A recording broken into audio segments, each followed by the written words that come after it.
from just outside the Empire City at the crossroads to the northeast.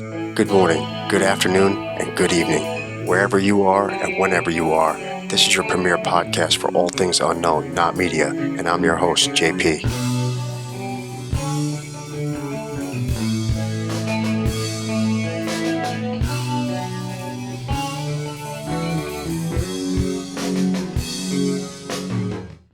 Welcome to Not Media, and this is episode 10. Time flies when you are talking about humanoids, aliens, UAPs, UFOs, afterlife experiences, ghosts, cattle mutilations, and all that other good stuff. So, welcome to our 10th episode, and happy to be here. And for a 10th episode, I did a special subject, something that I've followed throughout the years. Not necessarily, I think, hugely popular for anybody researching the UFO, UAP topic, mostly because it seems like a lot of people wrote this one off many years ago. But from my research, it still seems like this is, even though it's kind of a cold case, it's still kind of an open case. There's really been never any conclusion to this. What I'm talking about is the 2007 California Dragonfly / CARET drone sightings, as most people know these by. And let me kind of just take you through the summary of what had occurred here. So I got involved in this somewhere in the ballpark of March 2008 when a good friend of mine sent me a news article on Fox News about two detectives. One was under the name of Tom Davis, and he was working on a case out in California. I believe after I had spoken to him, after I looked into this case, that he had worked for the Santa Clara Sheriff's Office from 1970 to 2000, and then from 2000 to 2020 worked as a private investigator. Tom was contacted by a group called the Open Minds Forum in regards to some pictures that surfaced in the, I'd say, mid to late spring of 2007 of some drones that were photographed, very strange looking drones that became known as now that we call them the other Dragonfly or the CARET drones. He was contacted by the open forums, and I believe the funding came from some radio host in France that took an interest in this story, that started making its rounds on the internet of these pictures that were taken out in California. So he was hired as a private investigator to go out there and knock on doors and, effectively put boots on the ground to try to get to the bottom of what exactly these drones were, and if there was any truth to them either being real and maybe getting to the bottom of what they were, if they were real or if it was a hoax. And he just wanted some answers just like everybody else because there were some really interesting pictures. I got a chance to interview Anthony Tkach, who is a friend of mine, and I met him through this research about 15 years ago,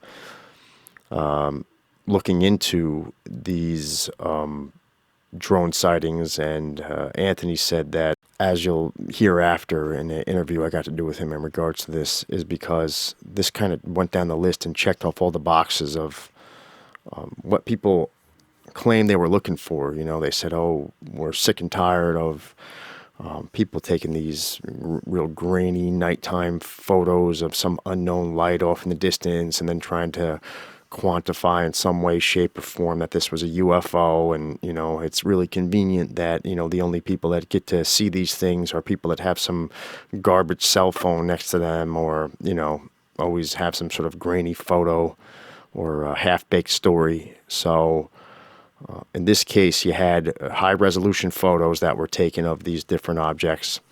You had a whistleblower that came forward afterwards that claimed he was a government contractor that worked for the Department of Defense, dealing with reverse engineering alien technology. And you had a handful of people that originally were communicating with researchers, and unfortunately, either to the fact that there was some trepidation from these witnesses because of outside influences, which is somewhat suggested on the behavior and the actions that some of them were stating that happened, along with one of them stating that somebody was calling his house at all odd hours of the day and night afterwards. He went public with what he saw and some of the pictures that he took, and another witness Flickr account just got deleted out of nowhere. Somebody looked like they hacked his Flickr account and deleted it. So I kind of worried him. Not to say that this also couldn't have been a hoax, because there's really no definite conclusion as of right now what exactly had happened. But, it would have been very well orchestrated at a minimum, even per an opportunity that I got to meet Tom Davis when I flew out to Las Vegas in late 2009, mainly to attend the crash retrieval conference where he was going to be speaking, so I can get some more information about this whole case. He even told me that at the time he believed that there was upwards of a possibility that if this wasn't a hoax, that somebody might have spent a considerable amount of money, say like $85,000 at the time, which is quite a bit of money to just perpetrate a hoax. So you have to start scratching your head about what exactly is going on here. And I just want to clarify that there was no definite answer if this was a hoax or if it wasn't at the time. So, to kind of just start getting more into what exactly was going on here and a little bit more detail about why Tom was investigating these drones, these Dragonfly drones out in California. Let's take you back to April and May of 2007, and there's a witness that came forward and put some pictures on the internet, and he emailed a station I listened to a lot, which was a big inspiration for me starting this podcast called Coast to Coast AM. And, they have a similar subject matter with unknown, paranormal, strange topics. He talked about some pictures that he took in April and then May of 2007 over Bakersfield, California, of a strange craft. His last sighting of this craft was on May 6, 2007. He stated his wife took a photo, and then his friend, and that the objects that he saw, which I'll post the pictures, it's almost like let's say like a circular, like a ring with some fins coming off of it, almost similar looking, say like the crown of the Statue of Liberty. If you just took the crown of the Statue of Liberty off, how it's got the spikes at the end, and the top also has some antenna-looking devices that are coming off the circumference of the circle. It looks to be made out of almost like a material similar to titanium, and there's also some strange writing on the wings of this craft. So Chad followed up about 8 different times after he saw this strange craft. He said it was kind of almost like skittering about, like the way a water bug skitters on the surface of water. Like it moves slow, and then it like skittered back around, changed directions very fast, and takes off very fast. Very odd way that he was talking about this thing moving. Not like you would associate some sort of a air displacement type of craft, like a jet, helicopter, airplane. Definitely a sort of different type of movement, so it would be noticeable to watch this thing fly. And he said it made kind of a crackling noise, like almost like a high voltage line makes when you walk under it. You can almost hear like a hum to a high voltage line, like in the Transformers or something, if you've ever walked under them or walked by them.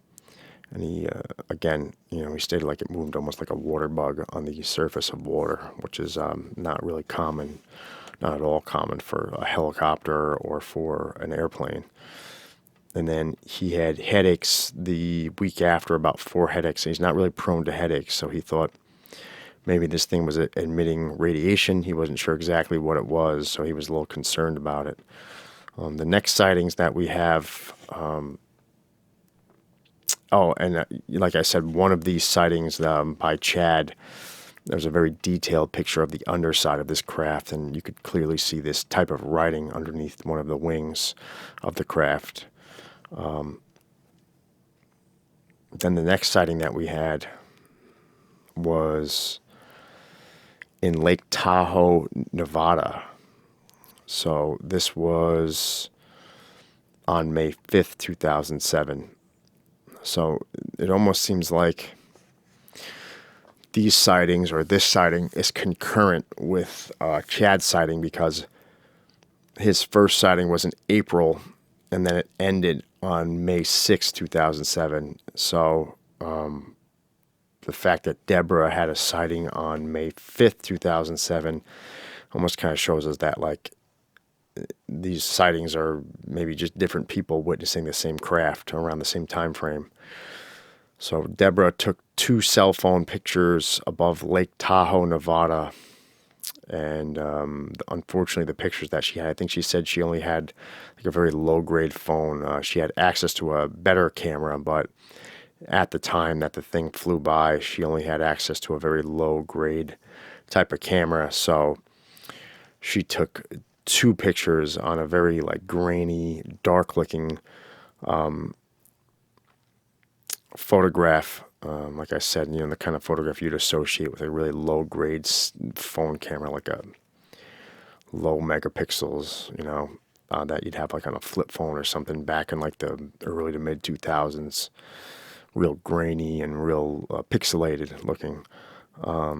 But for all sense and purposes, if you look at the silhouette of this object, it appears to be the same object, or at least shaped the same way that the object that Chad saw was, with the same type of antenna, structured in the same way, the same type of fins, the same type of shape of the body. So it appears to look the same formation of the first object that Chad had sighted. And she was with her husband visiting Lake Tahoe. And on Saturday, May 5th, about 7 p.m., she saw this thing, and she only had enough time to take a picture with her cell phone. And her husband caught the end of the sighting. They drove around looking for this because he was more interested in her after he saw the thing. He just wanted to see what it was. And they both also heard a humming sound. And Deborah describes the movement as very exact and making a sharp turn unlike a helicopter or plane. Let's say that's similar, if you think about it, that the way Chad explained it, the way this thing moved, being exact, not making turns like helicopters or planes. So there's a possibility, if these sightings were real, that this object was one and the same with the other object.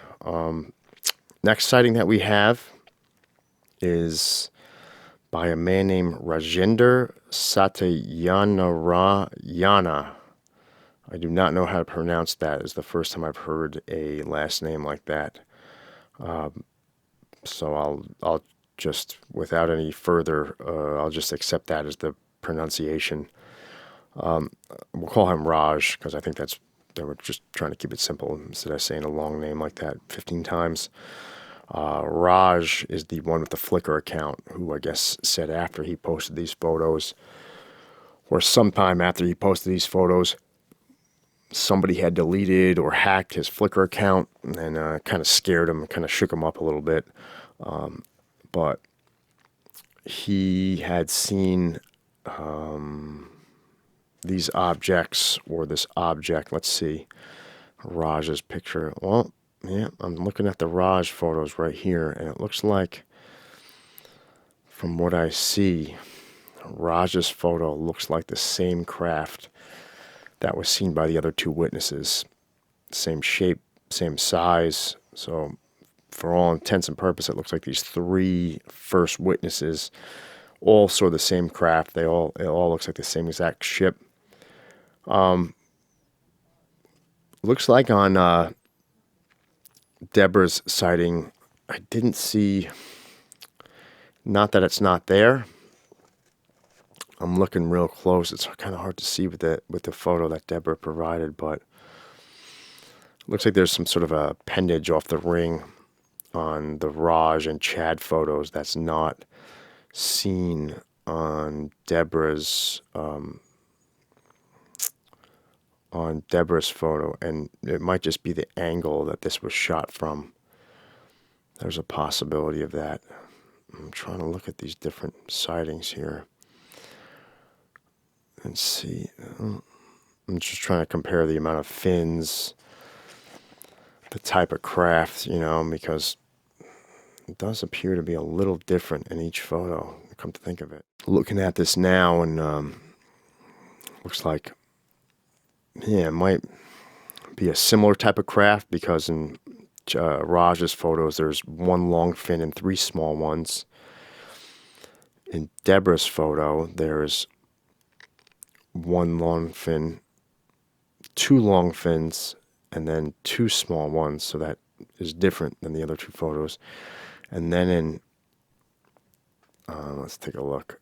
And then in the first photo, the first witness, Chad, it almost looks like there's one long fin and maybe, or one or two long fins and then three small ones. So, I don't know. These might be like, if there's any truth to these sightings, it might be like a different ship altogether that were being flown in different areas. They just look of similar construction. But if you really start looking at the details on the ships, one of them, like I said, they're a little different in ways. I'll try to describe, and I'll post the pictures the best I can, all the pictures that I have available. Unfortunately, the original site, it was, I think, Isaac CARET at Fortune City. We'll get into that, but a whistleblower posted some photos of maybe some government documents that he claimed that he stole, and on some proxy server, and he had high-resolution pictures of some of these sightings. But since then, that site has come down, and it seems like it's hard to find anybody who has any original pictures of these. They're all like duplicates, and the duplicates all look to be like they're lower resolution scans. So Raj claims that, let's see here. I'm just trying to pull up his pictures so I can kind of keep posted. That he was in Capitola, California on May 16th, and he was visiting his fiance's parents to tell them about his engagement to their daughter. And he saw the same drone, or a similar type of drone that it was that the other people claimed that they saw. It flew off into the distance pretty fast, and pictures of the object were flying over the woods and a telephone above some wires. He stated a car full of people clearly saw the object and were visibly freaked out by it and drove by it. All right, so then we have, moving forward a little bit, a woman or a girl, I don't know her age, but she went on UFOcasebook.com and posted some pictures of a sighting that was taken by a man named Steven on June 5th, 2007 at Big Base in California. And Steven stated that he was photographing, I don't know if it was for a class or if he's just a photographer, but he was messing around with some small scale objects against a deep backdrop, maybe like some, flowers or bushes on a ridge, and then with like a deep backdrop, like some trees off in the back on a mountain or something, with an XLR lens. If you're not familiar with that, a Canon Rebel XLR camera with an SLR lens, and that's like an extended lens, like one of those attachment long lenses. And the Rebel is I actually have one of the Rebel cameras. I think I have one of the older models, but I definitely have a Canon Rebel. It's one of these really high-end digital cameras that gives you all sorts of different options for professional photography. Something that you would either have if you were a professional photographer, or if maybe you were taking like a if you were taking a degree in photography or art, something that you might need. So he was photographing, and the object that he saw, again, it looks to be a similar type of build of the first sightings, but it's definitely a different craft. There's no doubt about that. This one seems like it's just the whole form of it seems quite a bit different. It seems like there's an appendage on the bottom of this one. There's a concentric ring in the center, which seems a little thicker, and it's got some more stuff going on at the one in the center. And there's a bunch of rings on the side that kind of branch off from the one in the center, almost as if somebody's it's either the same type of craft, the same type of build, or altogether it's a different type of craft. But it definitely seems like from the pictures that it's a similar type of material, just the color of it. The antennas are kind of bent the same way, and the kind of strange antennas on the top, the rings off the crown, and the type of the way that the fin is, how it's segmented, and it's got writing on it. It kind of all looks to be, if these things are real, they all look as if they were constructed by at the same place, or by the same people, or whoever made these ships. Stevens sightings. He was only able to get 3 shots of this object because it vanished into thin air. He claims, like right into thin air. He said it was there and then it wasn't. So this thing didn't even fly away. It kind of just vanished right in front of him. And he planned on coming back to see the object on the 6 o'clock news, and he was pretty shaken up by the sighting, and he almost stated like he fell over because he couldn't think straight after seeing something like this. Ty was a second witness, and I also want to mention the Stevens sightings was at June 5th in an area called Big Basin, California. The second witness was a man named Ty, and he sent his pictures to acclaimed documentarian and UFO researcher Linda Moulton Howe. 12 pictures via email that he took while bike riding with some friends at Big Basin on June 5th. The drone, again, was the same as the Stevens sighting, and different than the other 3 sightings of the drones in the other areas. But this sighting took place in the same area as Stevens. So the Ty and Stevens drone appears to be the same drone taken by 2 different people. And again, there was these extra appendages from the original drone that was seen in the first set of photos, or the drone that was witnessed. So after these pictures had been on the internet for a little bit of time, not long, this is towards the end of the last set of sightings from Ty and Stephen.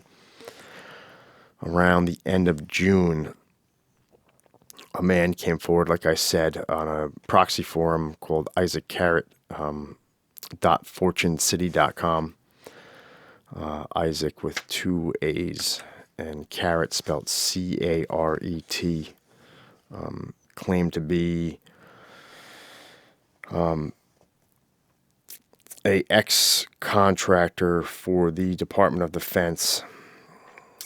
He would release high-resolution scans, speaking of the material in his story, but he only wanted them recreated. Like, let's say if I released this, he didn't want people cherry-picking through his scans and the information that he released, just finding the parts that fit their narrative and then re-releasing his story with some sort of a modified narrative.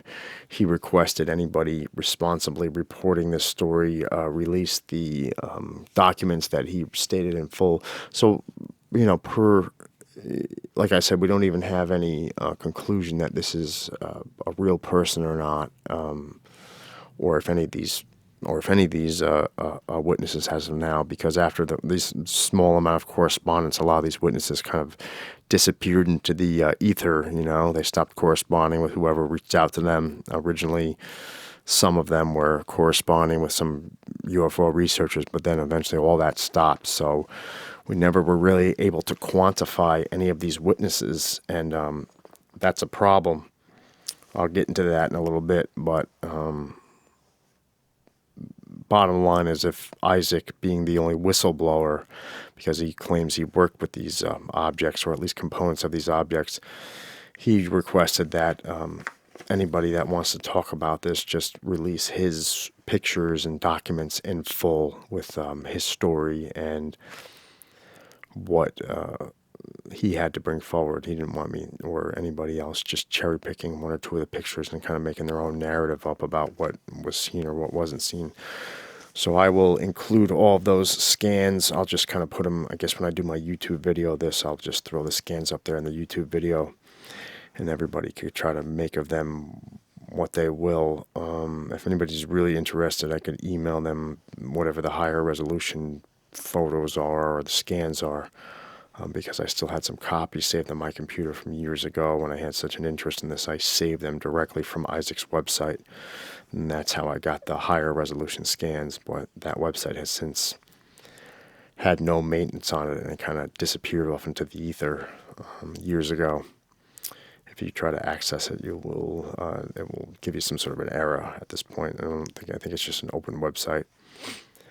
So Isaac, he stated, of course, that's a pseudonym. He was trying to keep his identity unknown because he attempted to get in touch with all the witnesses with unknown results, if not negative results.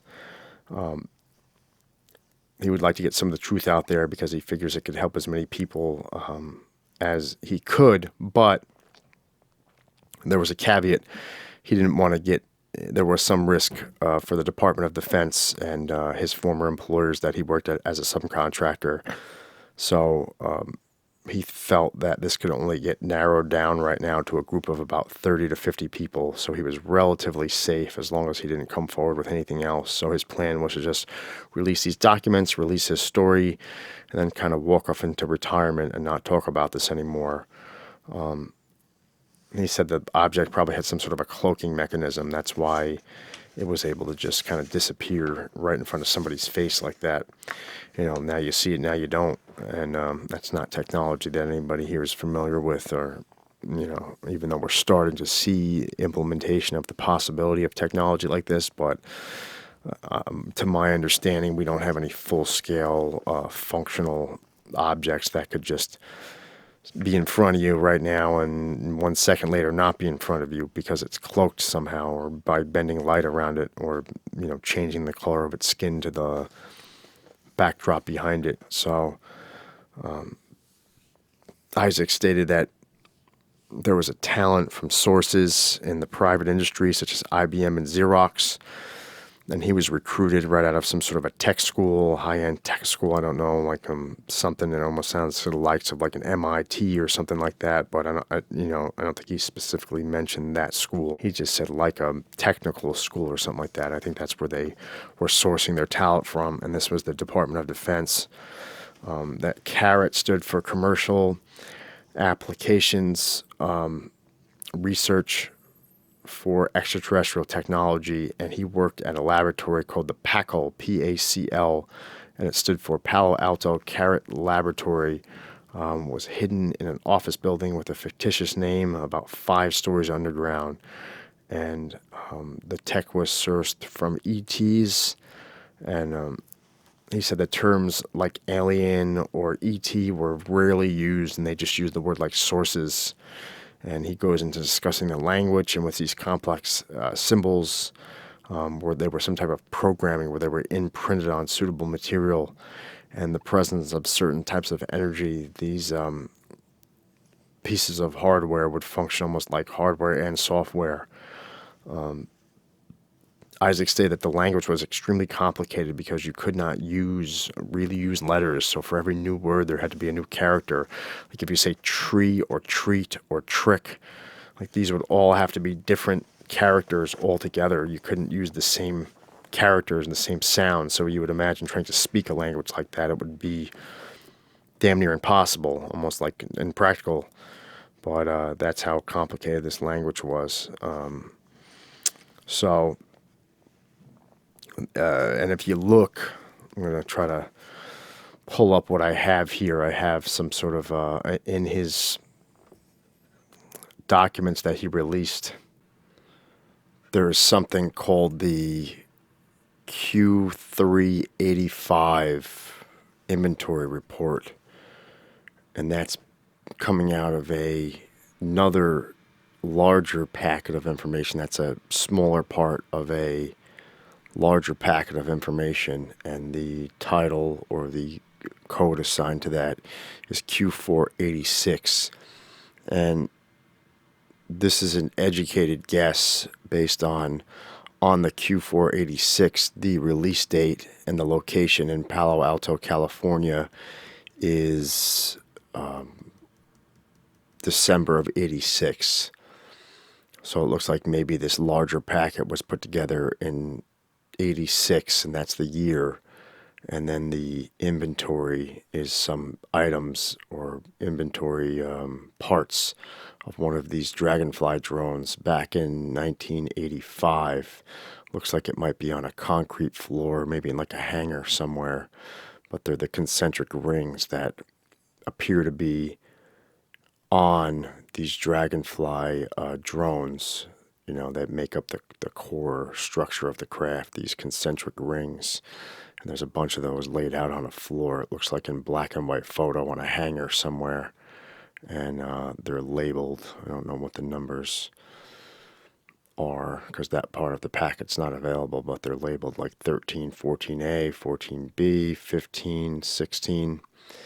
So these clearly look very similar to the core parts that make up these Dragonfly drones. And this is an inventory list of some of the items they were experimenting with and trying to back engineer in the mid 80s per this whistleblower Isaac. That's going to be 1984 through 87 is when he claimed that he worked at this Palo Alto CARET laboratory. So the documents consist of linguist analysis primer. So they try to break down what the script or what the language is for this craft. So I guess it was the understanding that based on where these components were laid out on this craft was a huge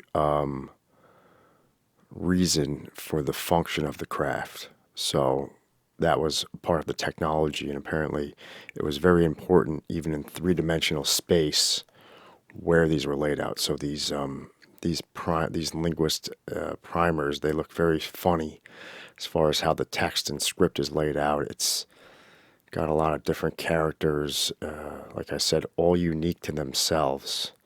It doesn't seem like, from what he had described, that any one character can be duplicated on other parts of the craft, because the function needed to be very specific for how this craft was laid out, and the shape and meaning of each letter that was inscribed and its location on the craft where it was described.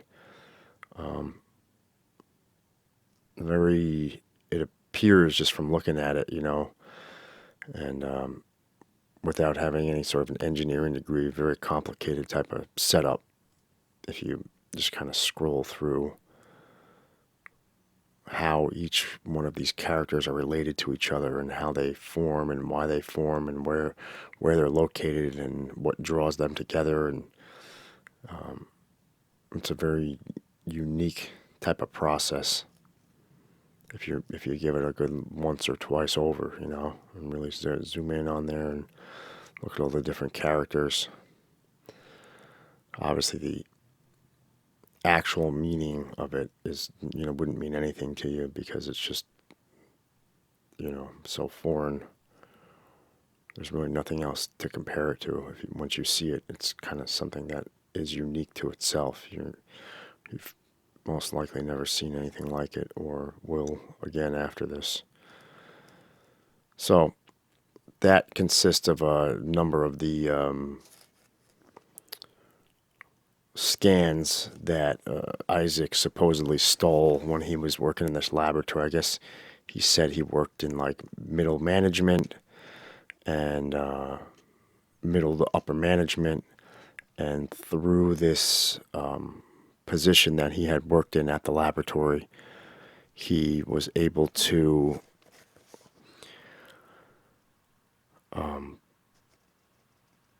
obtain, or I'm sure according to his superiors, it would effectively be stealing. I guess he said he found some sort of like a hallway, and as he would walk down that hallway, he would realize that this one hallway didn't have cameras like the other ones, and there were no armed guards in that hallway, so he would have just enough time to where if he made a couple extra photocopies of some of these documents, he could slip them off under his tucked-in shirt and maybe tuck 15 or 20 pages in and leave the facility with them at the end of the day. I guess he had built a relationship with some of the security guards there and some of the people who worked there, working there for a certain amount of time. You become commonplace, and you become less, I guess, threatening if you're kind and nice to everybody and small talk. It makes you less, people suspect you less.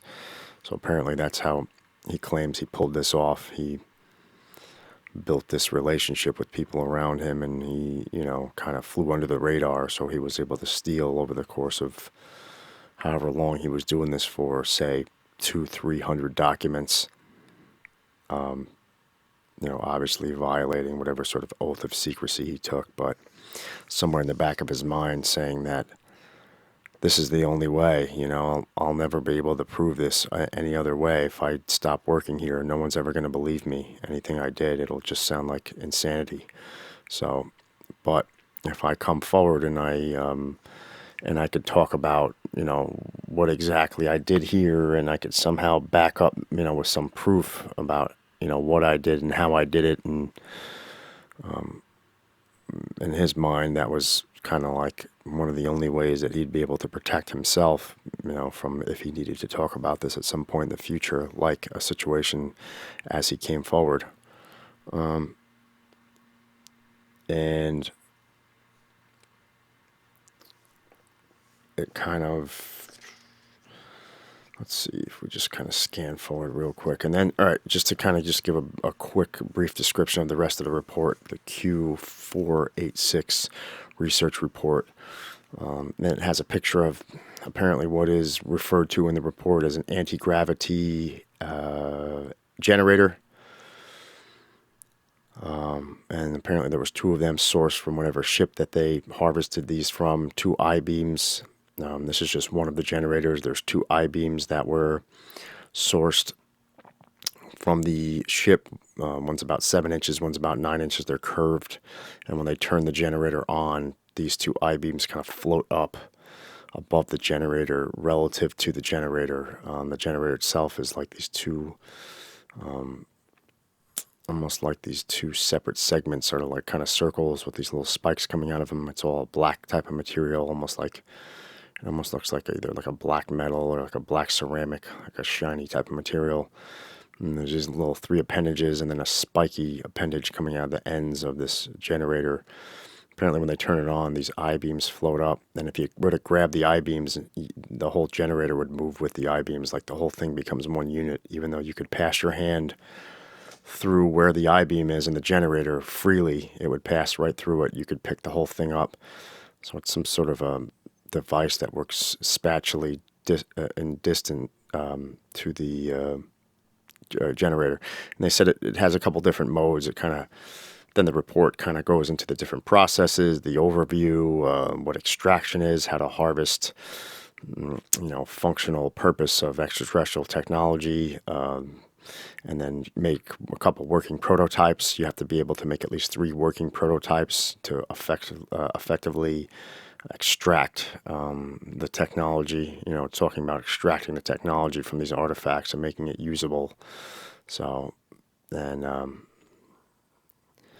and then it also states in the report that, so if this was 86, so this report was written in December of 86. So it focuses on artifacts which are of extraterrestrial origin obtained from a crash recovery site. And, this is nothing new to the people that have been researching this for a while. This is known stuff. I mean, there's just, the list goes on and on and on and on about different crash sites, between Roswell and Kecksburg. And then there was like in the 50s, there was Kingsman, was it Arizona? There was Varhina. And then in the modern day, we have, and then we had even in the, what was it, 80 or the early 80s, Rendlesham Forest. So you had landings, but you didn't have crashes. So there was, this has been going on for decades and decades, but some of these cases are very well researched. Delphos, Kansas, you had a landing there with Trace case. That was a real famous one. And then in the modern day, what was it? Needles in California. So, I mean, and that's just a handful of known or very strongly speculated crashes that have occurred in this country and in South America and in England. And then you have other countries that have their own researchers doing their own crash retrievals with similar types of setups that you have here, like with Area 51, supposedly, like in Kapustin Yar, which was a similar type of facility. I think it's been known in Russia through the researchers there, almost kind of like whatever we had our Area 51 there. That's what they have there. So this isn't shocking, for everybody else. And now that we have David Grush coming forward talking about crash retrievals and reverse engineering programs, it's for the people that have really been looking into this. This is, we have over, if you listen to my podcast on Roswell, we have over 600 firsthand witnesses that have come forward, 600 witnesses that were somehow involved with the crash retrieval and cover up or knew about it personally, and the death threats, and this went on and on and on. This was a serious thing that got brushed under the carpet and covered up pretty good, considering so many people were threatened, this changed so many lives. And then it all got kind of, the kibosh was put on the whole thing, until some of the whistleblowers got so old. They said, hey, like this guy Isaac, I might be taking this to my grave with me, and I'm I'm not sure if I'm all right with that. Somebody's got to know before I go, and that's a reason why a lot of these guys do this. They get sworn into these programs, and then once they get older and they realize, like, wow, I might not be around in a decade from now, 2 decades from now. Like, my days are numbered. Everybody's going to have that time in their life when, they're going to realize that they're not going to live forever, that we all have an expiration date, and some people just decide that, after knowing that they're not going to be around much longer, stop fearing the repercussions of blowing the whistle. So, just moving forward with that, because this is the part that gets into the crash retrievals, and like I said, not shocking in the least, not even in the least. And now Bob Lazar has been vindicated through a recent documentary,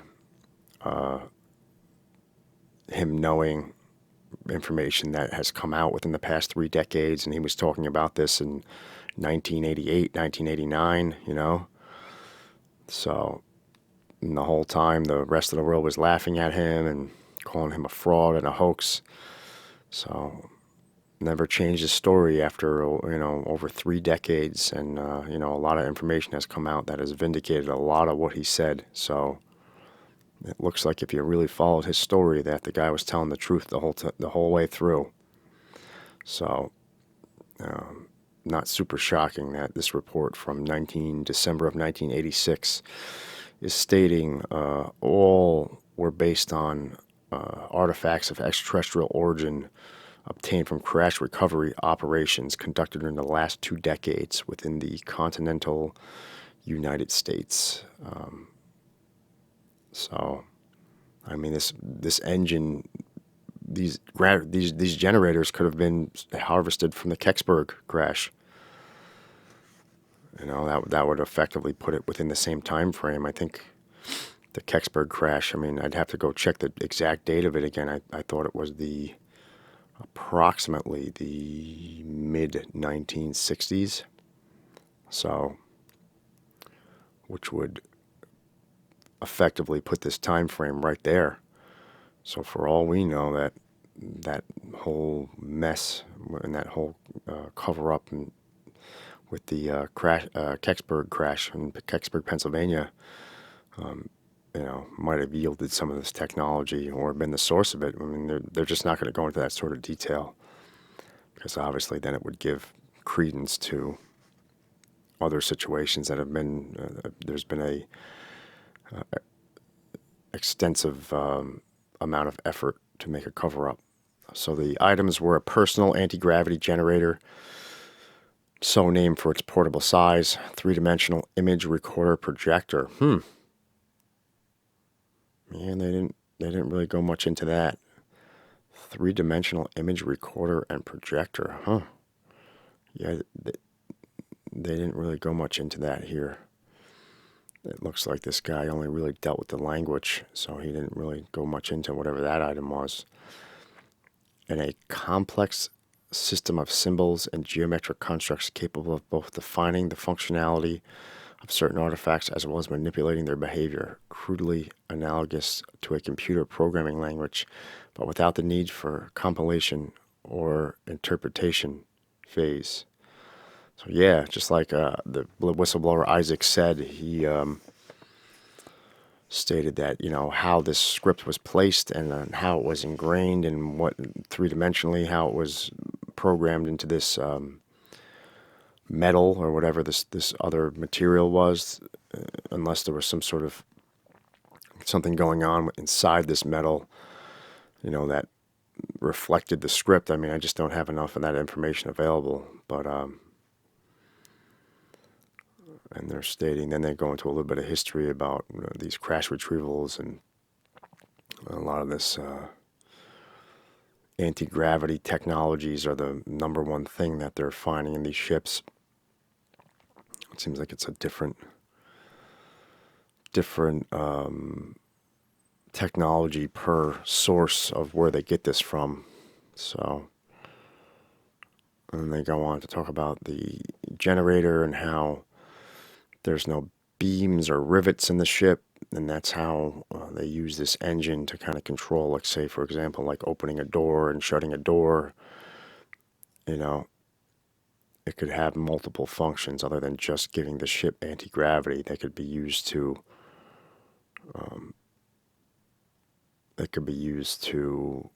do other functions of the craft. And that's why these I-beams are maybe turn on or float in a certain area when they turn this thing on. Maybe the functionality of these I-beams goes beyond, obviously, just making the craft float. And there was some sort of a control device, and I don't think they go into that. They look like they redacted that. They talk about the spatial relationships between the I-beams and the engine. And then the I-beams, what exactly they are and what's known about them. And the different modes, it looks like the engine has, there was some sort of a device that changed the modes of the engine, like a control device.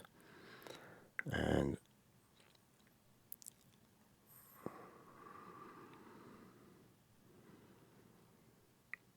one would just turn the engine on and convex volume, so it generates a field of gravity that's convex.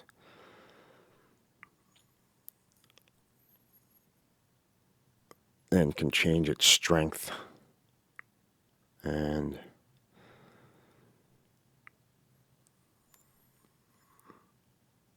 and it can't make it concave, so I guess it goes out in a circle. I mean, this is just the shape of the gravity field that this thing can generate. And then there's a couple component mode. You know, like I said, like this almost sounds like could have specific functions, like the physical crafts design, like maybe like open a door and shut a door could be held in place. Certain parts of the craft could be held in place by this mode, component mode, where it affects other components of the ship. And then there's a multi-mode, which combines the anti-gravity effect of the engine and also controlling different functions of the ship. So it's a fairly complicated list of tasks that this thing could serve, not just on and off. There's different functions and different modes of this anti-gravity unit. It's relatively small. It's only about, what, they gave a size of it. I think it was like just a couple pounds, 3-4 pounds or something like that. Nothing crazy. It's not that big either. It goes into all the detail here, the size and the function of this thing. But like I said, anybody wants to take a look at this, or I could make this available for download or email. If you email to me, I will obviously post it in my video, but you might not be able to see the details of all the wording if I just post it in the video, but I will go ahead and do that. Right, so that pretty much sums it up.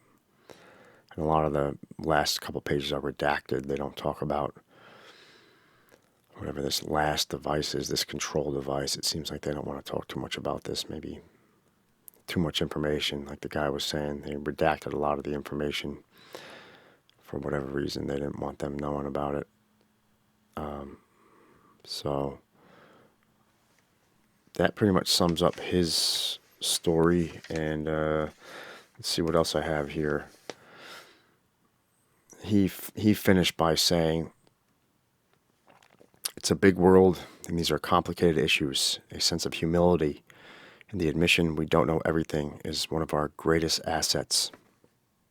You know, that's what he basically concluded before he said in his own words that he was going to be going into, not to say hiding, but he was just going to not be coming forward with any sort of more information, because he didn't want to put himself at any risk from his former employers for talking about this classified material. And then, because I'm going to discuss the Blue Beam documentary that Anthony Tkach, who was a original member of the drone team that researched this story in 2007 and 2008, and then moving forward over the years, there was some. There was a report put out by MUFON, and it was in one of their journals, and they effectively covered like a whole episode on this CARET case and the drone sightings. And let's see, you guys could look this up. It's in journal April 2008, journal 480, so 480. That's the almost a big chunk of this journal covered this whole California drone situation.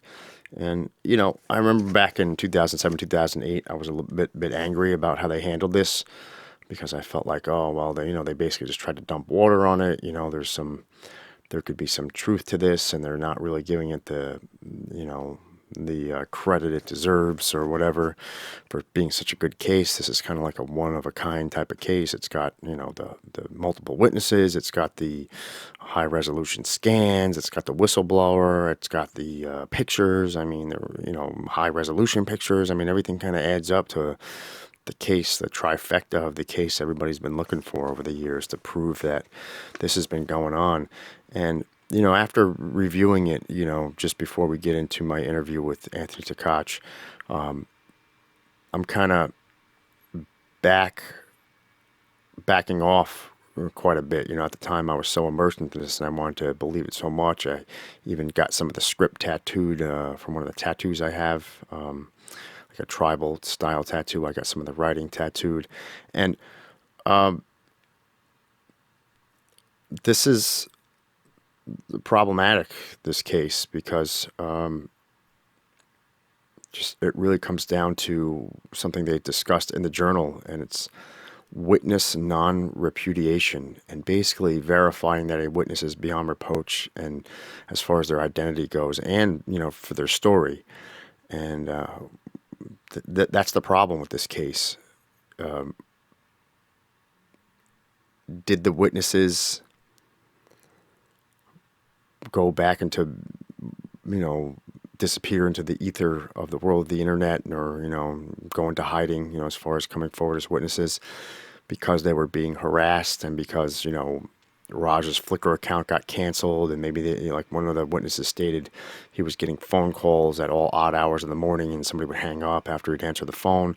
Was that a form of intimidation? Yeah, I think that's a form of intimidation, and I don't know how far this went for some of these witnesses. Maybe one of the guys said his wife was pregnant, and he didn't know if he was exposed to radiation. He didn't want anything more to do with this. I think a lot of these witnesses were only going to get negative attention. It sounds like people are like, well, if you saw this, you'd want to come forward, you'd want to be honest. I don't think so.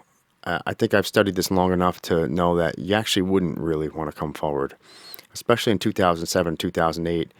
I mean, even now it would be problematic for you, but you have to understand, like, these people that took these pictures, if they were real, and I'm coming from the angle right now that they were, but there's a possibility that they weren't. So, but I'm just saying, if from the angle that they were real, there's a lot of reasons that you wouldn't want to come forward. You have jobs. It's not like these people were UFO researchers and this was their primary task in life, is to go after trying to find out what these strange Dragonfly drones were.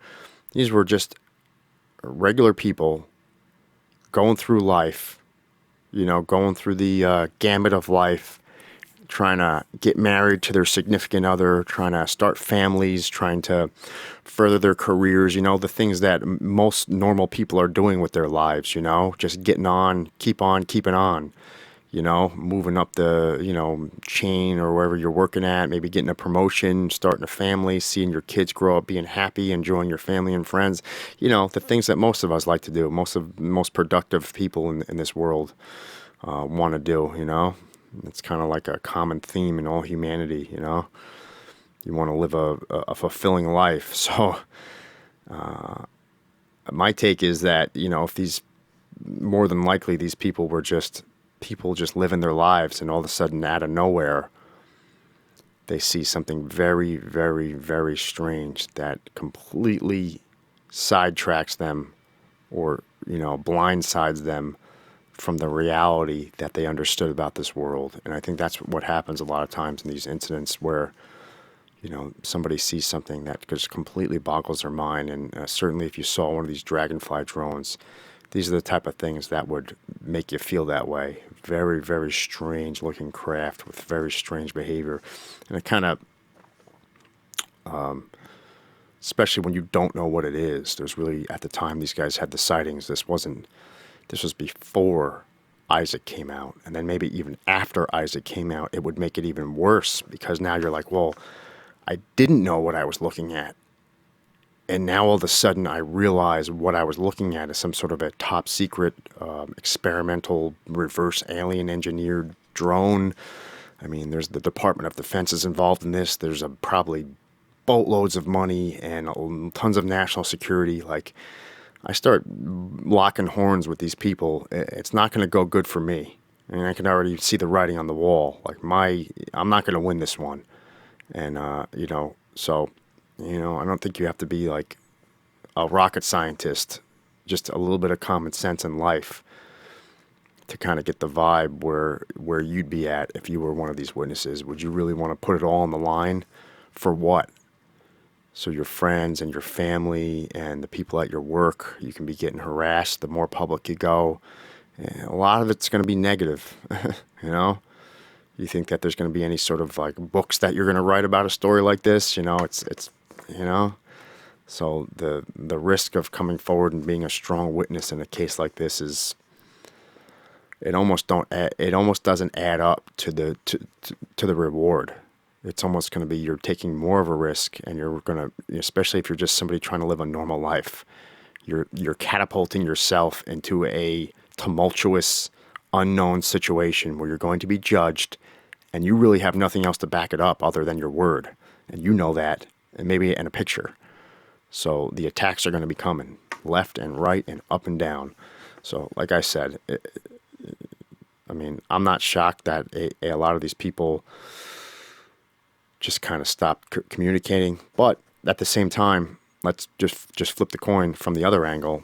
You'd figure out all these witnesses, out of all these people, how many people actually saw these things. You got, other than just the people that came forward with pictures, they even claim they saw people in, like, one of the witnesses said he saw people in a car stop. So there were certainly other witnesses to these craft, and a lot of them didn't come forward then, because if there were other people around, and those are the only ones that came forward, then there were other witnesses. So, you figure, at least one person, right? And how many people saw these things, and at least one person might have come forward. But if everybody just kind of disappeared afterwards, everybody, and then you'll see, as with one of the drone researchers, Anthony Takachi, said one of the stories wasn't jiving just as far as location goes. Some of the telephone poles, how the guy said he walked between telephone pole A to B, like parts of the story weren't jiving. So when you come forward with a story, then parts of your story start to not jive. And once the parts of your story start to not jive, like, for example, like you said, you walked from telephone A to telephone B, but then when we got there, we realized it was impossible to walk in the time frame that you claimed you took these pictures. Impossible. You had to be on a scooter or a car, and maybe he didn't want to talk about that because he thought it could make him more easily identifiable.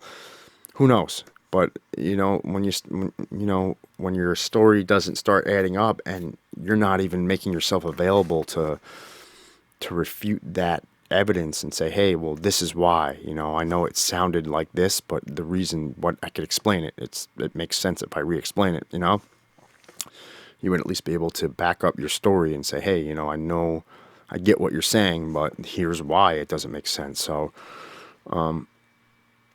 we just don't have any of that. So that's how I'm going to end this off before I go on to my interview. It's all very compelling, and based on my previous knowledge of this whole UFO crash retrieval lore and cases and witnesses over the years, there definitely seems to be some credibility. And if you listen to one of my other podcast episodes, Varginha, Brazil, these witnesses are still willing to go on the record. Doctors, hospital workers, the 3 original witnesses. This all adds up to the fact that this thing happened. You have Marco Chirizi, you have his sister who tried to file a complaint and suit against the army because of the wrongful death when he touched one of these creatures, this unknown, complicated death that this man had. A young, healthy 23-year-old man just pretty much died for unexplained reasons that were completely boggling the minds of all the doctors working with him. And he had actually put his bare hands on one of these creatures. So you have these incidents like that happen, and I'm almost, I'd say, minus having actually seen anything myself firsthand, extensively studying the topic, I'd say I'm damn near 100% that some of these cases definitely happened. Roswell, Varginha. These cases happen. There's really no, if you look deeply into these cases, they happen, and there was really no way to explain them, even when you start factoring in all of the claims that these organizations and the government and NASA start throwing in there. They all fall by the wayside when you use real logic and you use common sense, logic, and research. So I'm 100% on board, damn near 100%, that these crashes, some of them have occurred. So what happens with the technology, where it goes, and the biologics, as David Grush was talking about, is also real. So now we have another whistleblower willing to go in front of the world and state that, yes, this is real. Crash retrievals are real. The biologics or bodies that have been recovered from these sites are real. Like, this is a real phenomena. And the question is, where does it go? And a case like this case would be exactly where it would go. It would go into private industry, and they would source the best, smartest talent. They'd swear them into secrecy, and then they would come out with some sort of a program where they could do this in secrecy and try to break down with some great minds what this technology is, how to back engineer it, how to get that technology back into the military, and how to then factor some of this technology into some commercial applications to better our industry and to better technology for the world at some level. So yeah, I pretty much covered all the bases here.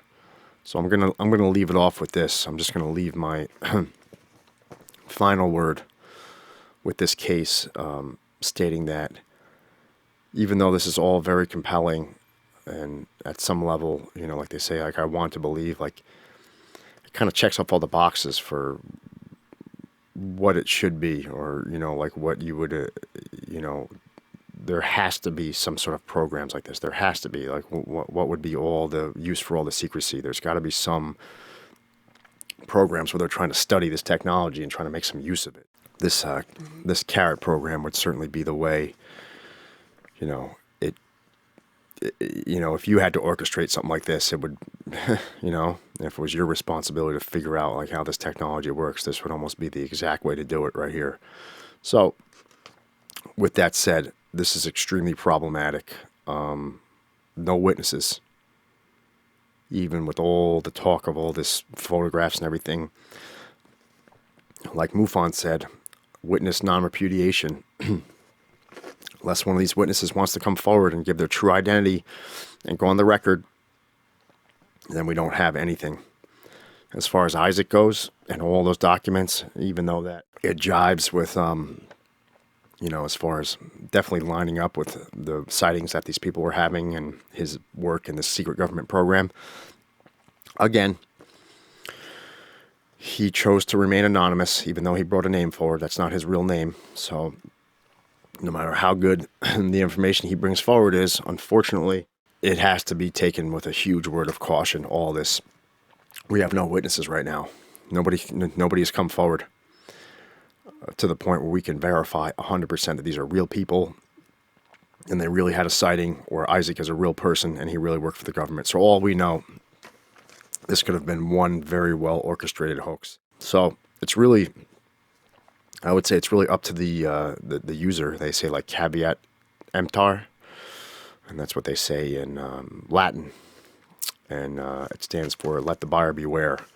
So, and it's a word of wisdom to people who go shopping, and you're going to buy something. Let's say you want to buy a used car. It would be an appropriate term. Excuse me.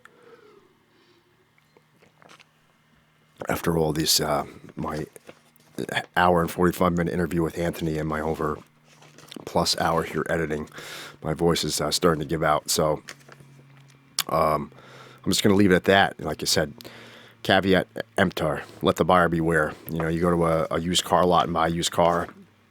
I've had this experience before in my own life that, you could be driving a lemon off the lot. So you better ask a lot of questions. Make sure that your warranty is good. Make sure you're protected. And in a case like this, let the buyer beware. You choose to believe that this is real. As of right now, this is a cold case. We need more information. Really, after all this information that I've brought forward, anybody could come forward and say this was a hoax. Anybody can come forward and say this was real. And the problem with that is, until we have a whistleblower that comes forward and puts themselves on the record and is able to be verified as a real person who really could back their story up, that doesn't change. So I welcome anybody to contact me, anybody who's seen one of these Dragonfly drones, or anybody who's worked in this program, if it's real. And, there's a possibility, like I said, this is a hoax, a very well orchestrated hoax. And we'll get into more of that with my interview with Anthony. But there's a possibility that this is real. And as of right now, it's more or less a cold case.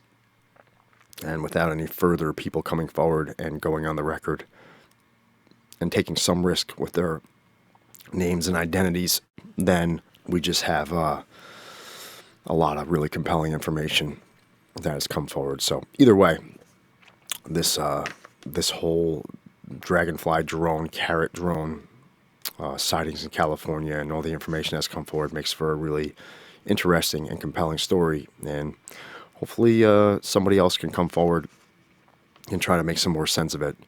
And this doesn't remain a cold case. Hopefully, maybe another whistleblower comes forward, or another witness of one of these drones and really wants to, put it all on the line and put their identity forward.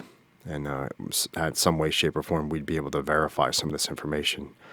Until then, like I said, it just kind of remains a enigma, and I guess some things in life do. So it's good to keep thinking. It's good to keep pushing forward, asking questions, and trying to make progress on what we know and what we don't know about this world and about this universe. So, like Isaac said, one of our greatest assets is a sense of humility and the admission that we don't know everything.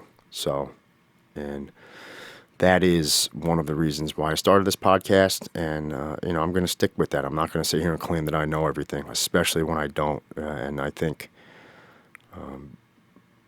maybe my life experience since I first started getting into this back in 2007, 2008 has kind of led me down more of like a humble path, and working in law enforcement, and realizing what you need to go after a criminal charge and do an investigation. A lot of times you could think and hope until you're blue in the face, but if you don't have certain boxes checked off, then it's just not strong enough. The information you're bringing forward is just not strong enough. So that's where we stand with this right now. So we keep our fingers crossed, and that's a calling card out to anybody who happens to listen to this, who may be a witness or maybe a whistleblower.